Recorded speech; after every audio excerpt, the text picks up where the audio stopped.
Karena itu di Bukit Algoritma nanti akan ada komunitas.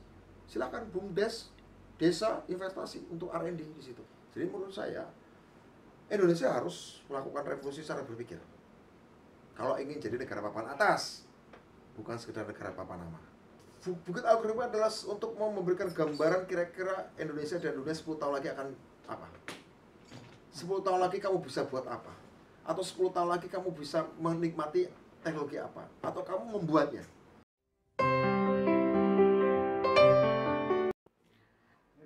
Selamat sore kawan-kawan semua. Sore ini kita akan bicara dengan tema teknologi. Sore ini kita akan berjumpa dan ngobrol-ngobrol santai dengan Ketua Kerjasama Operasi Bukit Algoritma, Budiman Sujatmiko. Ya. Selamat sore Pak Budiman. Selamat sore. Ya.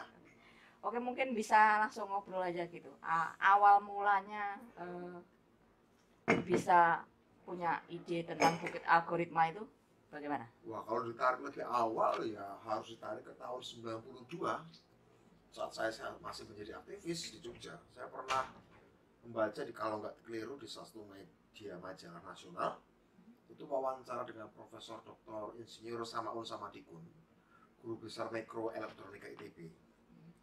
Beliau itu lulusan Stanford University dan kita tahu di Stanford itu ada kawasan namanya Silicon Valley, tempat di mana usaha-usaha industri teknologi tinggi berkembang.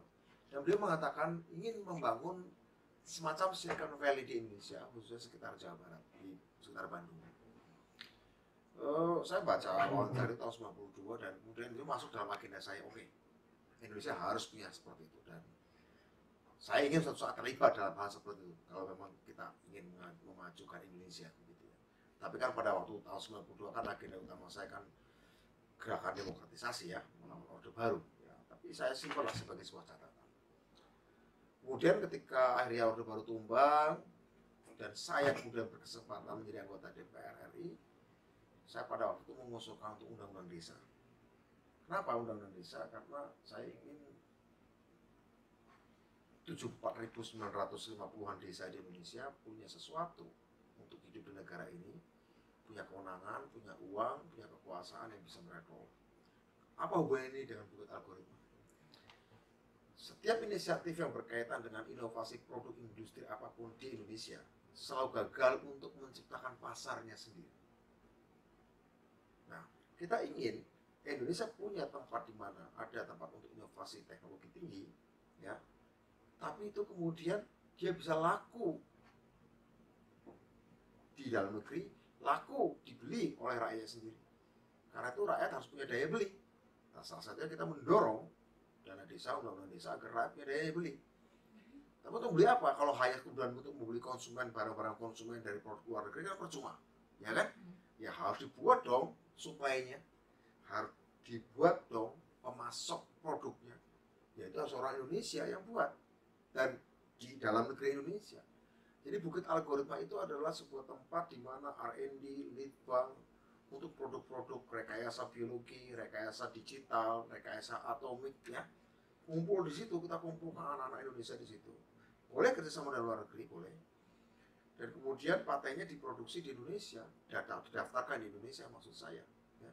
Dan kemudian produk-produk itu untuk teknologi pertanian, teknologi kesehatan, teknologi perikanan, teknologi peternakan, teknologi komputer, teknologi energi terbarukan, ya, teknologi pembuatan chips untuk buat handphone. Jadi patentnya didaftarkan di Indonesia dan dibuat oleh anak muda Indonesia. Nah kemudian setelah itu bisa dijual ke rakyat Indonesia sendiri sebagai marketnya, ya kan? Jadi kita ingin menciptakan supply side dari dalam negeri dan demand side sisi permintaan juga dari dalam negeri. Tapi kalau ini dijual langsung ke kota, konsumen kota di Indonesia ini kan apa ya? Kadang-kadang terjebak oleh brand luar negeri. Kalau orang desa kan enggak. Sejauh dia berguna, sejauh berfungsi baik, ya harus berfungsi baik ya. Oleh karena itu ciptakan masyarakat membutuhkan dan tidak terlalu cerewet soal brand, tapi yang penting fungsi dan kegunaannya. Ya kira-kira begitulah. Jadi ekosistem yang kita buat. Jadi Bukit Algoritma itu muncul karena kita melihat ada kebutuhan orang desa dengan dana desanya meningkatkan produktivitas pertanian, produktivitas kesehatan, produktivitas perikanan, produktivitas komoditas peternakan, dan lain-lain, perumahan, teknologi digital, macam-macam produk teknologi tinggi gitu. Kalau itu kan cerita masa lalunya yang panjang banget dari 92 ya. Tapi terus kemudian momentumnya apa kemudian? Momentumnya ya pertama karena kita tahun 2015 saya kumpulkan beberapa orang Indonesia, ada ratusan, 200-an lebih orang Indonesia yang belajar di dalam dan di luar negeri, tapi dan kebanyakan dari mereka mendapatkan beasiswa dari negara. Tapi saat mau pulang ke Indonesia was-was dan cemas, kira-kira ilmu mereka akan kepake nggak di Indonesia? Kalau di luar negeri kepake, di Tesla kepake, di NASA kepake, di Google kepake, di Facebook kepake, di mana-mana kepake. Tapi kalau pulang ke Indonesia, jangan-jangan di sini malah kerja administratif. Dan banyak contoh kasus, belajar teknologi kuantum, belajar artificial intelligence, belajar neuroscience, belajar rekayasa genetik, ya. Ketika pulang ke Indonesia nggak banyak terpakai, karena kebanyakan orang perusahaan-perusahaan di Indonesia itu lebih suka beli produk luar negeri, ya kan? Dan di Indonesia ini inovasinya kurang menghargai, kurang ada dana yang cukup untuk membiayai kegagalan dalam inovasi. Padahal syarat inovasi adalah ada kegagalan-kegagalan di tahap awal sebagai cara memperbaiki diri. Nah, jadi kebanyakan ketika pulang ke Indonesia hanya kerja administratif. Kita dorong mereka, kita sediakan tempat, kita sediakan juga angel investornya, kita sediakan juga venture capitalisnya, kita sediakan juga pendananya. Apapun mimpi anak muda Indonesia, silakan kamu punya mimpi. Kamu punya kemampuan apa? Komputer, biologi, marketing, ya toh? Organisasi rakyat, jejaring sosial. Kalau punya idemu apa? Mau menyelesaikan masalah kesehatan, menyelesaikan masalah pendidikan, menyelesaikan masalah pertanian, menyelesaikan masalah energi, menyelesaikan masalah lalu lintas, menyelesaikan masalah apa terserah, ya. Mau bicara sejarah, tapi dalam konteks memahami sejarah sebagai sebuah pola yang saintifik, ya, silakan. Kamu punya imajinasi yang keren, buat algoritmanya, presentasi bagus, 15 menit, 20 menit, kalau bagus kita cipin, kita siapkan.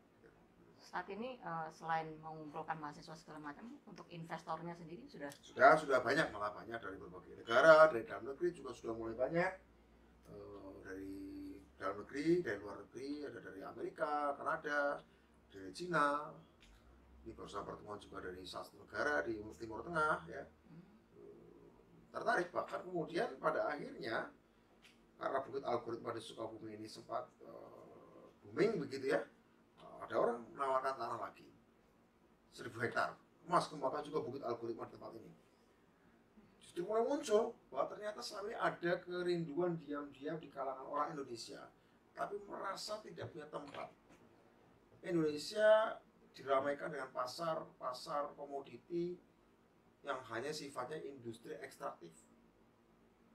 Tanam, gali, tebang, jual. Tanam, gali, tebang, jual. Lontongan. Ya. Sementara rupa-rupanya diam-diam banyak orang yang ingin mengubah Indonesia supaya ekonominya berbasis pengetahuan. Knowledge based economy, ya, diam-diam, tapi mereka merasa nggak banyak tempat atau nggak tahu, nggak temu momentumnya. Nah, ketika kita muncul dengan gagasan bukit algoritma, barulah bermuncul, oh ya, ternyata ada juga orang Indonesia memikirkan itu. Ya sudah, kita konsep sudah lengkap. Produk konkretnya apa di algoritma nanti? Yang bisa dirasakan, bisa dilihat. Kalau dari produk bukit algoritma itu adalah inovasi paten nanti. Paten produk. Contoh?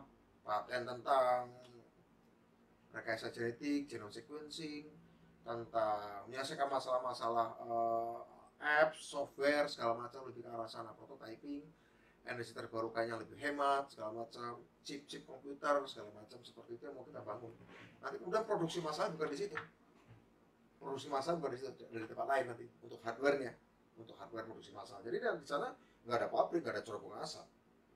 Tidak ada buruh, adanya ya orang-orang peneliti, tapi kemudian berhubungan dengan bisnis, kemudian dilempar produk paten itu diproduksi secara massal dalam bentuk fabrikasi di tempat lain. Jadi nanti kita akan buat ekosistem inovasi, ekosistem produksi, ekosistem pasar, ekosistem data juga ada. Setelah mundur sedikit, terus gimana waktu itu sempat ketemu sama si pemilik tanah ini? Oh, Ceritanya. ya karena saya kan mengumpulkan orang-orang ini sejak 2018, ada 270-an orang ya. Mereka kebetulan ya tadi itu kebanyakan mahasiswa Indonesia yang ada sudah bekerja di luar negeri dengan ilmu yang tadi macam-macam, doktoral di Cambridge, di Oxford, MIT, Harvard, NUS, Tsinghua, Australia, Jepang, Prancis, di Jerman.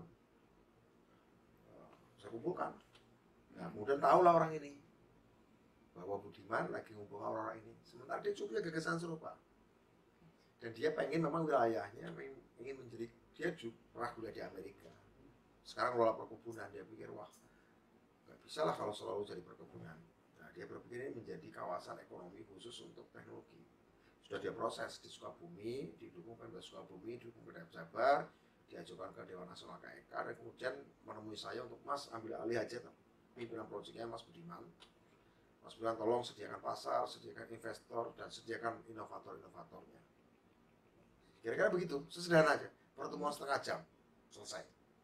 Ini soal trust.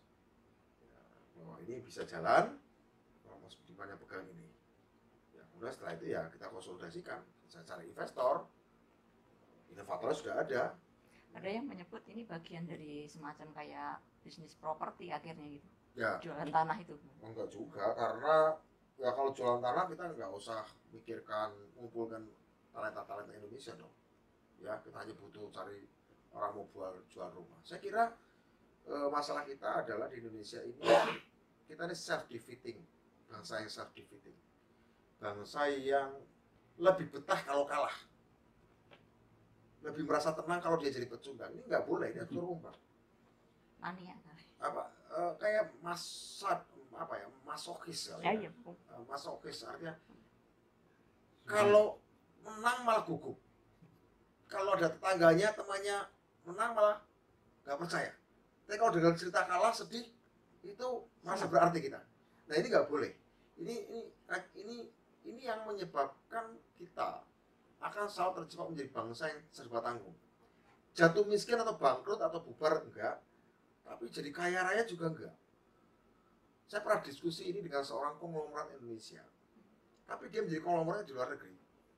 Pas di Indonesia ini seperti ada sebuah skenario dan kemudian diaminkan oleh sebagian orang Indonesia, kita jangan sampai bangkrut, jangan sampai bubar, karena ada pasar yang terlalu subur bagi produk-produk luar negeri. Tapi juga jangan unggul, karena nanti akan jadi pesaing.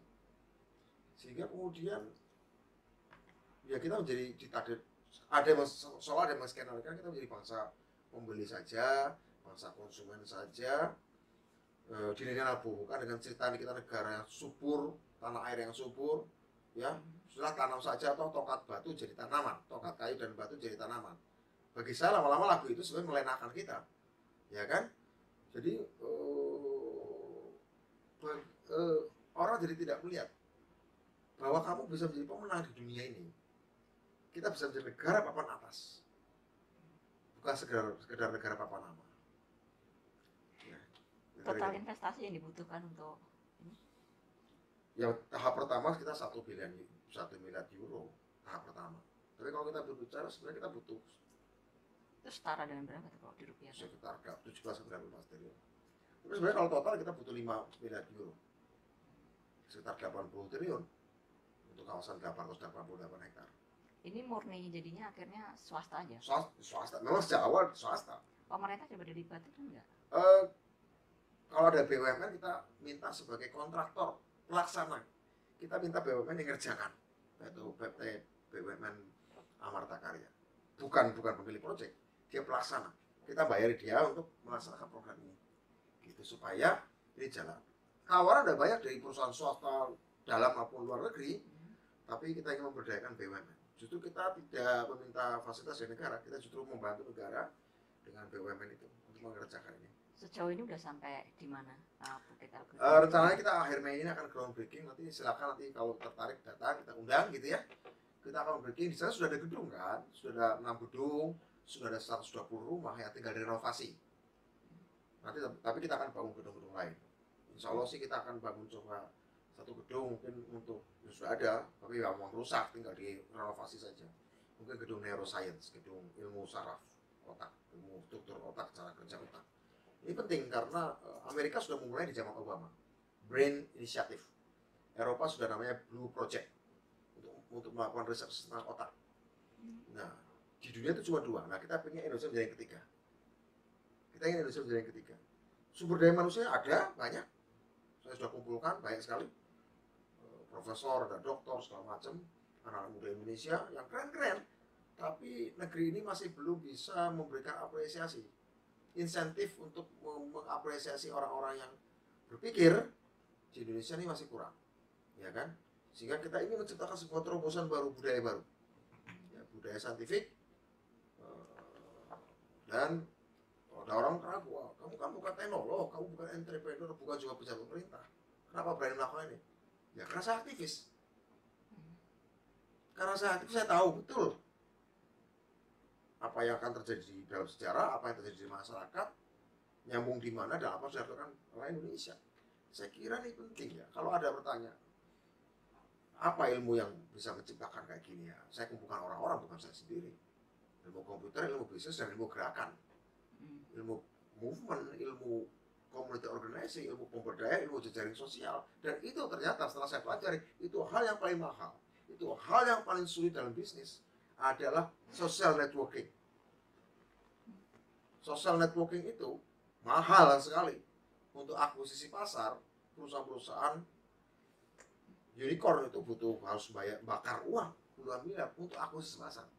Tapi bagi orang aktivis untuk bicara social networking itu nyaris nggak butuh uang. Dan ini jadi pendekatan kita ini bukan negara, ini pendekatan gerakan dan pendekatan bisnis. Dan teknologi tentu saja. Sebenarnya kan pemerintah juga selalu punya pikiran mengembangkan inovasi atau segala macam Ya. itu kan. Tapi lagi-lagi Apa yang- banyak kemudian itu menjadi gimmick kan. Nah, supaya apa yang Pak Budiman lakukan itu bukan seperti gimmick yang lain-lainnya, bedanya apa? Konsisten dari hulu sampai hilirnya. Ada 2 model inovasi teknologi di dunia ini. Model Amerika dan banyak negara yang ikutnya, dan model China. Dan keduanya hari ini menjadi superpower teknologi. Karena mereka konsisten dari hulu sampai hilir. Kalau ini model yang mana? Kita model ketiga. Konsisten juga hulu hilirnya. Terus apa bedanya Amerika, apa bedanya China, dan apa bedanya di bukit algoritma? Di Amerika itu hulu dan hilirnya sama-sama pakai pendekatan pasar. Pasar dibikin bebas, beli apa yang bermutu, itu kira-kira, atau harga yang murah. Dan inovasi juga dibikin bersaing, bebas, konsisten, hulu dan hilirnya. Istilahnya TRL-nya, teknologi readiness levelnya, tingkat kesiapan teknologinya pakai mekanisme pasar, nggak diintervensi negara. Ya ada sih Departemen Pertahanan beli produk-produknya, tapi pasar sepenuhnya. DRL-nya atau demand readiness levelnya, tingkat kesiapan pasar juga dengan mekanisme pasar. Jadi TRL, teknologi, dan demand permintaan itu sama-sama dibesarkan oleh pasar, dua-duanya. Jadi konsisten. Itu Amerika, itu Silicon Valley di California, dan di banyak negara kapitalis lain. Cina pendekatannya baik TRL maupun DRL-nya disiapkan oleh negara. Disiapkan oleh negara, TRL dan DRL-nya. Tingkat kesiapan teknologinya dan tingkat kesiapan pasarnya disiapkan oleh negara. Alibaba kalau didukung negara nggak akan dapat pasar banyak, ya kan? Didukung oleh negara, DRL-nya juga. Dan ini bersaing. Jadi kan pertarungan klasik sebenarnya. Dari dulu juga seperti itu ya. Karena mereka sama-sama konsisten. Kenapa kegagalan di Indonesia terjadi? Misalnya contoh BPPT. Itu karena mereka nggak konsisten antara hulu dan hilir. TRL-nya itu oleh negara, DRL-nya oleh pasar, mekanisme pasar. Akibatnya apa? Karena kesiapan suplai teknologinya itu oleh negara, dilempar ke pasar. Demand-nya itu pakai mekanisme pasar. Mereka akan pilih beli yang lebih murah, memilih beli yang sudah punya brand, yaitu produk-produk luar negeri. Produk Indonesia keren, tapi dia kekerenannya itu tidak didoyani oleh pasar. Karena nggak ada brand, nggak teruji, Jangankan pasar pada umumnya, birokrasi, perusahaan-perusahaan besar juga belum tentu pakai produk dalam negeri. Meskipun keren, Pasarnya dibebaskan. pasar dibebaskan, sisi demand dibebaskan, sisi supply-nya dibikin dari negara. Ya mereka beli yang lain lah. Ya ini tetap berputar-putar menjadi rongsokan. Ya toh. Pendekatan kita apa? Yang ketiga. Jadi jalan ketiga kita adalah yang mau kita taruhkan pada dunia. Pendekatan ketiga. Kalau tadi market driven, corporate driven innovation. Ini state driven innovation, inovasi didorong oleh korporasi swasta. Kalau Cina didorong oleh inovasi negara. Kita pendekatan ketiga, community driven innovation. Inovasi berbasis komunitas. Dari DRL-nya itu desa, koperasi yang kita bangun koperasi. TR-nya adalah komunitas. Karena itu di Bukit Algoritma nanti akan ada komunitas. Silakan BUMDes desa investasi untuk R&D di situ. Mau desa dari Manokwari, mau desa dari Bola Amongondo, mau desa dari Cilacap, mau desa dari Subang, mau desa dari Simalungun, terserah. Silakan kamu bisa dengan dana desamu investasi 1 juta per tahun untuk R&D. Kita bahkan mau buat BUMDes Tower di sana. Mau bikin koperasi tower. Berdampingan nanti yang perusahaan investasinya sepenuhnya perusahaan kapitalistik murni boleh. Mau ada perusahaan yang dimiliki buruh atau dimiliki oleh orang desa, dimiliki oleh konsumennya seperti koperasi misalnya, boleh silakan. Selama kamu pro inovasi teknologi dan punya dampak sosial produk-produknya. Nah, jadi kita berkata kita community driven innovation. Inovasi-inovasi teknologi yang didorong oleh komunitas. Komunitas yang pertama, komunitas yang punya jaring sosial, komunitas yang punya duit, ya kan, koperasi atau desa, mereka punya uang kan. Nah, jadi ini akan lebih genuine.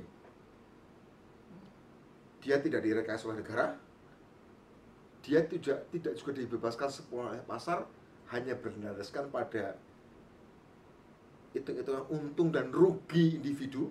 Nah, kita hitung-hitungan komunitas, dampak pada komunitas apa. Nah ini Pancasila menurut saya. Ini Pancasila ini. Ya. Jadi kalau orang bicara soal Pancasila, ya ini kalau mau bicara ekonomi Pancasila 4.0 ya ini. Ya toh? Di pasal 33 di sini ada. UD, pasal 33 UD ya. Nah, Undang-Undang Dasar. Itu nanti real akan operasional kira-kira kapan? Mulai. Ya kita akan groundbreaking mulai akhir Mei. Itu kan groundbreaking.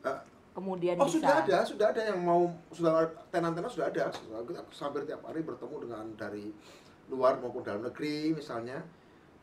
Bahkan yang menarik adalah sektor finansialnya menarik dari luar maupun dalam negeri untuk terlibat dalam pengertian kami akan menyediakan sebuah kantor untuk hub khusus untuk penyediaan financing untuk pembiayaan. Istilahnya kita akan sediakan institusi di sana. Ya, financing your imagination, membiayai imajinasimu. Asal imajinasimu bisa kamu algoritmakan. Imajinasimu bisa menjadi suatu mesin. Nah, ini kan kayak Bu Megawati itu kan dia didukung dari Dewan Pengawas BRIN ya. Iya. Nah, itu apa namanya? Ini terkoneksi juga. Oh enggak. Secara institusi enggak. Secara institusi tidak ada kaitannya, Tapi ya saya kebetulan kader PDI Perjuangan, yang ngerti lah di dalam partai kalau ada internal ya sebenarnya kita udah setahun 2 tahun terakhir ini sudah banyak bisa soal inovasi teknologi. Bahwa kemudian saya yang menerjemahkan itu kan itu saya terjemahkan, saya tafsirkan dengan selera saya, bukan selera lah ya, tapi dengan hitung-hitungan saya yang menurut saya tepat, ya seperti itu. Jadi ya itu tapi nggak ada hubungannya ya, sama sekali nggak ada hubungannya. Begitu. Ini kan Pak Jokowi rencana mau pindah ke Kalimantan untuk ibu kota. Ya, kenapa yang namanya Bukit Algoritma ini justru masih di Jawa? Kebetulan satu tawaran tanah di Jawa yang ada, tapi setelah itu ada yang nawarin juga tanah di Kalimantan, di tempat-tempat lain, ratusan hektar. Mas, buat juga semacam Bukit Algoritma di tempat kami. Ada 200-an hektar, ada yang 1.000 hektar, barusan juga ada yang nawarkan 1.900 hektar. Mas, buat juga Bukit Algoritma di tempat kami. Karena ini akan menjadi ekosistem yang bagus sekali untuk Indonesia agar artinya apa? Bahwa ini sebenarnya mimpi diam-diam banyak orang Indonesia yang maju. Cuma kemudian ditutupi dengan diskusi konflik agama, diskusi kerakyatan yang tidak progresif, ya. Ini justru ditutup oleh itu, bahwa seolah bagiannya rakyat lah hanya sekedar yang kuno-kuno, ya kan? Kalau ngomong agama juga harus kuno-kuno. Jadi baik pro rakyat, baik yang ngaku dirinya progresif atau konservatif, ngaku dirinya kanan atau kiri, sama-sama cara kuno. Padahal, you mau kanan mau kiri, asal modern kamu kawanku. Kamu kanan atau kiri, ngajak yang kuno, ya kamu menghambat kemajuan. Gitu loh, kira-kira seperti itu. Untuk keberlangsungannya ini kan Pak Jokowi cuma sampai di 2024. Anda yakin kalau ini bisa berlangsung setelah bukan Jokowi? Ini adalah upaya gerakan, ini upaya swasta. Ini adalah agenda sejarah yang akan melahirkan anak-anak kekuasaannya sendiri, anak-anak politiknya sendiri. Karena saya percaya bahwa masalahnya adalah sekarang kita butuh tetap relevan tidak.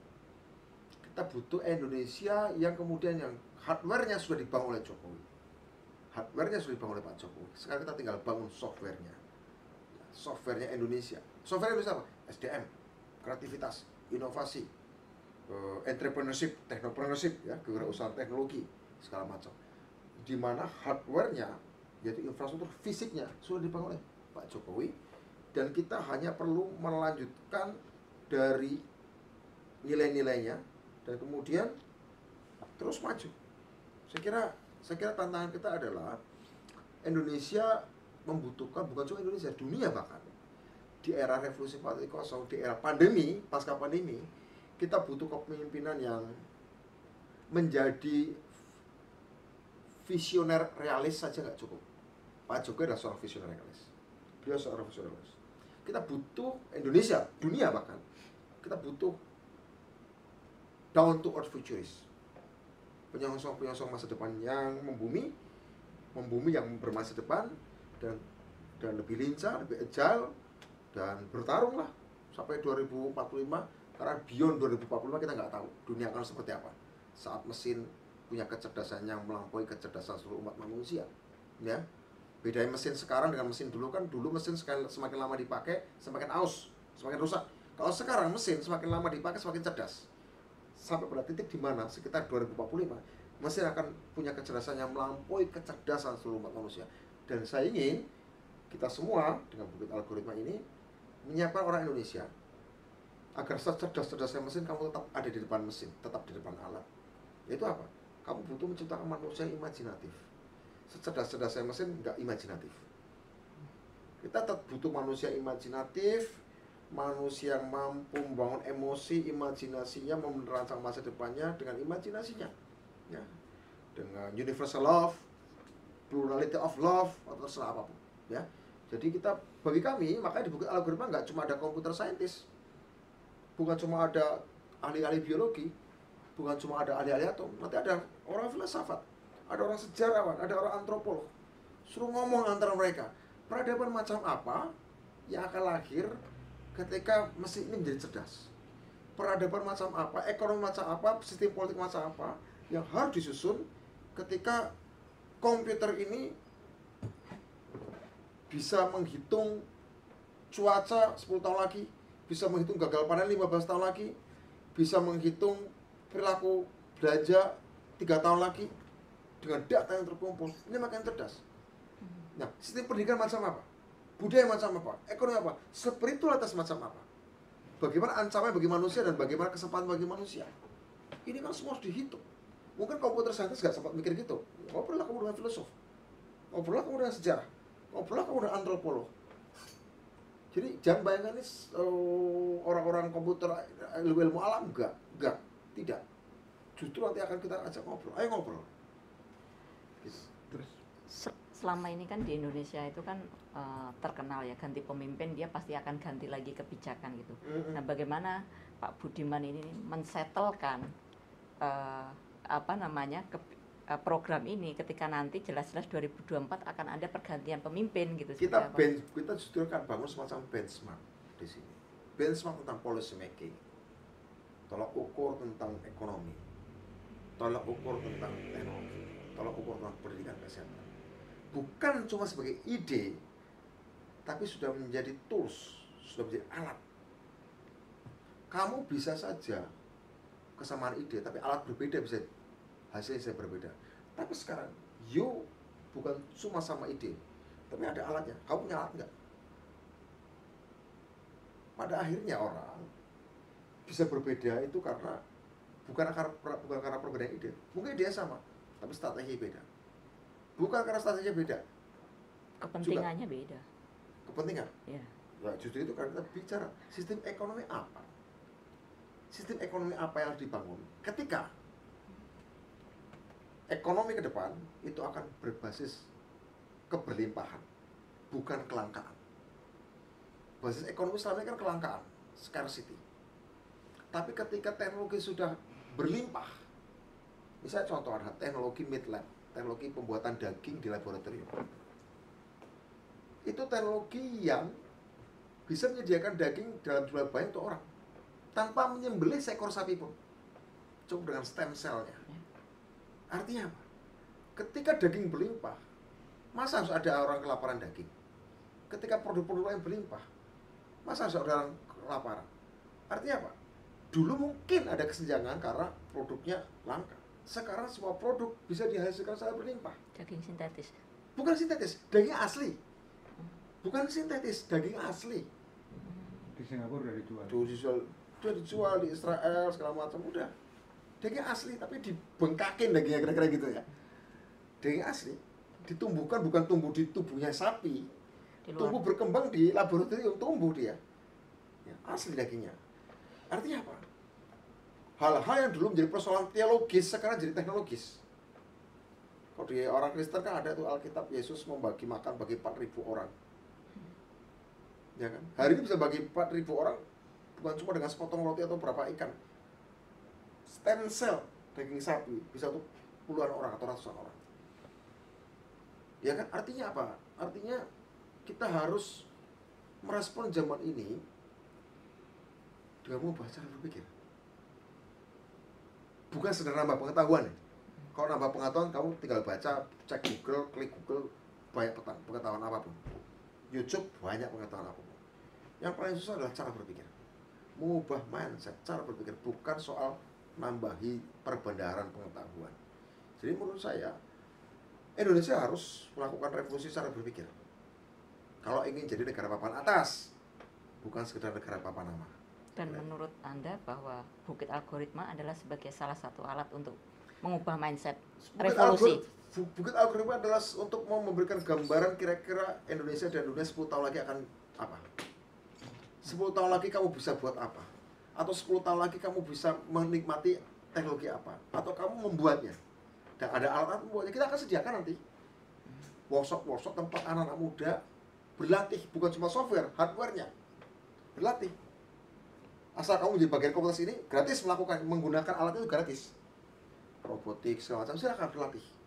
Robotik, sensorik, macam-macam lah ya. Boleh. Sip. Baik, terima kasih banyak Pak Budiman. Yes, okay.